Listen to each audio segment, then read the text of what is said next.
We've just witnessed a heartbreaking loss, the Wallabies going down 29-26 in very, very controversial circumstances. Julian, what did you make of that decision by the referees not to penalise Jack Morgan for that clean-out on Carlo Tizzano? Oh, it's going to be a massive talking point. Look, it's not black and white, okay? It's more shades of grey. I think if you follow the rule book to the letter, and that's certainly what the Wallabies claim, it's a penalty every day. Penalty means that they turn it over, Australia wins a game. We go to Sydney with a series 1-1.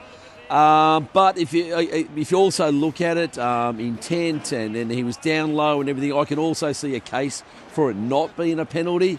For me, I guess the bigger issue is that, like here we are in rugby, we're talking about, protecting players' heads. This is one of the rules that was brought in to do it. They had a chance to do it on a really big stage, to invoke the rule on a really big stage, and they didn't do it. I think it adds to the confusion, probably takes away a little bit from the game. It was a magnificent performance from both teams, really, and we're talking about how it ended. Yeah, it was a magnificent game, but rarely does Wallabies coach Joe Schmidt show frustration. We were just there in the press conference with him.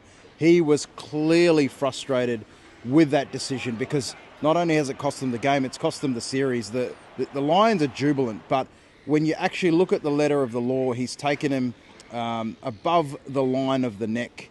And I guess if we're going to be policing these sort of things, as World Rugby has been for a few years now, then it is a penalty. But the Lions equally say, well, it was a brilliant play from Jack Morgan and, that the refs got it right and they're glad he held his nerve. So it's going to be one that we're going to need some more clarification from World Rugby around. I mean, certainly when you slow it down and look at it, it looks like a penalty.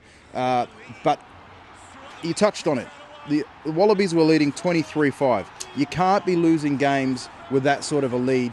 It should never come down to the last play. Yeah, I mean, the focus is always going to be on the penalty, non-penalty at the end. But the Wallabies really lost that game in that 5 minutes before half-time. They were up 23-5. Everything was going great. They were getting all the 50-50 calls, scored 2 quick tries.